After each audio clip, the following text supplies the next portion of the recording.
मैं मेरे सम्मानित मीडिया से संबंधित सभी पत्रकारजनों का हार्दिक आभार करता हूं, स्वागत करता हूं कि बहुत सूक्ष्म सूचना पे आप लोग यहां पर उपस्थित हुए। मैं आपका धन्यवाद ज्ञापित करता हूं। दरअसल आज प्रेस कॉन्फ्रेंस करने का मुख्य विषय यह है कि आज अभी जो मेरे को एक व्हाट्सएप के माध्यम से एक मैसेज आया, सरकार ने एक अधिसूचना जारी करी दमुआ जवाहर ज्योति मालिकाना हक को लेकर। जो उन्होंने रोक लगाई थी वो रोक इस अधिसूचना के माध्यम से आज वापस ले ली। मैं इस विषय पे आपको पुनः, क्योंकि इसमें आप मेरे साथ हर स्तर पर हर कदम में आप साक्षी भी रहे और आप संघर्ष आपने मेरे साथ किया है। 2016 में अधिसूचना आई थी कि जवाहर ज्योति 20 दिसंबर 2016 को कि जवाहर ज्योति को सर्वेक्षण एवं अभिलेख क्रियाओं के अधीन रखने की, और उस समय कांग्रेस की सरकार थी। 2017 में सरकार बदलने के बाद भाजपा सरकार आई, जिसने जो लोगों की उम्मीद थी मालिकाना हक मिलने की, उस उम्मीद पर पानी फेरने का काम किया। 13 मई 2020 को एक अधिसूचना जारी हुई जो अभिलेख क्रियाओं के तहत जो रखने का काम कांग्रेस की सरकार ने किया था, भाजपा सरकार ने इस पर रोक लगाने का काम किया। उससे लोग बड़े मायूस हुए क्योंकि उनको जो मिलने वाला मालिकाना हक था वो कहीं ना कहीं उनसे छीन गया। उसके बाद बहुत गुमराह करने की कोशिश की गई सरकार के द्वारा। हमने जन जागरण अभियान चलाया, मसाल जुलूस निकाले, लोगों को जागरूक किया और ये पैम्पलेट्स हमने घर घर हमने बांटे। इसमें साफ साफ लिखा हुआ है कि ये अधिसूचना 2016 की है और ये अधिसूचना 13 मई की जो भाजपा सरकार ने इस पर रोक लगाने का काम किया।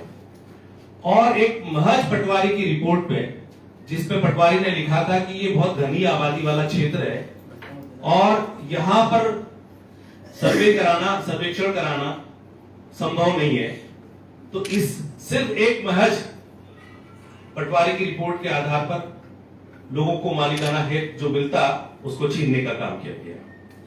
लेकिन उसके बाद फिर हम 2021 में जब सब जगह से हम निराशा हाथ लगी तो एक ही रास्ता बचता है, माननीय उच्च न्यायालय।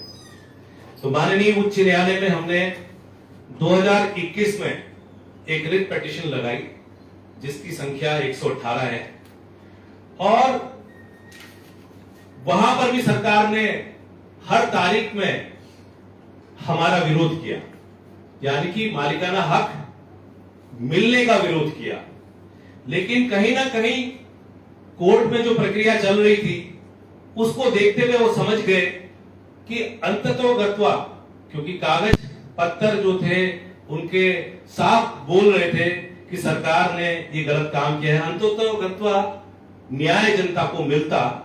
और जिसकी कल तारीख है, बड़ी खूबसूरत बात आज ये है, जिसकी तारीख कल है हाईकोर्ट में, माननीय chief justice of Uttarakhand and honourable justice हमारे आलोक मेहरा जी की कोर्ट में है और ये कल 22 तारीख इसकी सुनवाई होनी थी। उससे ठीक एक दिन पहले सुनवाई होनी थी और जिसका केस नंबर 35 है, जिसको हम कल मेंशन करवाते हैं। और इसमें और भी कई हमने रिट पिटीशन लगाई है जो अभी लंबित हैं। उससे ठीक एक दिन पहले सरकार का ये अधिसूचना आना कहीं ना कहीं साफ प्रतीत करता है कि सरकार माननीय उच्च न्यायालय में के दबाव में ही सही, लेकिन इससे लोगों को मालिकाना हक मिलने का काम होगा।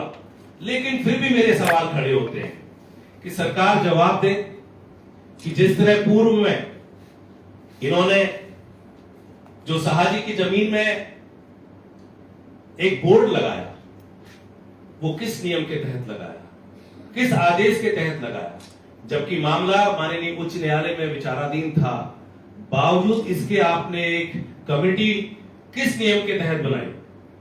कहीं ना कहीं सरकार के दबाव में आपने इस तरह की नाजायज कमेटियां बनाई, जबकि मामला कोर्ट में विचाराधीन था। तो जवाब दें कि ये जो अधिसूचना जारी आज आपने की है, क्या इसमें पारदर्शिता के साथ लोगों को न्याय मिलेगा, या ये खाली कल कोर्ट में तारीख है, कोई फैसला आ जाता है, उससे बचाव का तो कोई रास्ता आपने नहीं अपनाया? तो मेरा और सवाल है, जो आपने अनाधिकृत तौर पे जो लोगों के जमीनों में जो 1950 से वहां पर काबिज रह रहे हैं, मैं परिचय भी कराना चाहूंगा, हमारे बीच में फकीर राम जी हैं, ये दमाडूंगा में कब से आप वास कर रहे हैं? सन 1950 से। भारती जी हैं, इनकी भी जमीन है। मेरा जन्म यही दमाडूंगा में हुआ है, 1955 की मेरी डेट ऑफ बर्थ है।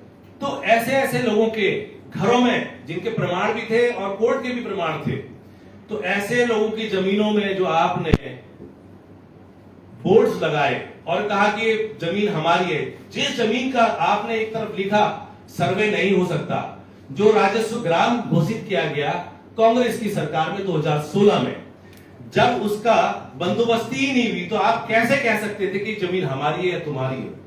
कोई भी जमीन का निर्धारण बंदोबस्ती राजस्व विभाग का होता है। और यहां हमने देखा कि नगर निगम जाके अपनी जमीनें चिन्हित कर रहा था, जो कि इलीगल है। तो आगे ये ना हो, और जो आपने बोर्ड लगाए हैं उसको आप कब हटाएंगे, ये मैं सरकार से सवाल पूछना चाहता हूं। सरकार उस समय मौन क्यों रही जब लोगों के साथ अत्याचार हो रहा था, लोगों के साथ अन्याय हो रहा था, उनकी जमीनों में अनाधिकृत तौर पे जो है बोर्ड लगाए जा रहे थे? मेरे आपके माध्यम से ये सवाल सरकार से है कि आप यदि ईमानदार हैं तो आगे जितने आपने अनाधिकृत बोर्ड लगाए हैं, क्या आप उनको हटाएंगे? और ये अधिसूचना जारी सिर्फ इसलिए तो महज इसलिए तो नहीं की कि कोर्ट के घबराहट से आपने एक दिन पहले आपने इसको आनन फानन में निकाला। क्या इसके बाद ये कार्रवाई कब शुरू करेंगे? लोगों को मालिकाना हक कब मिलेगा?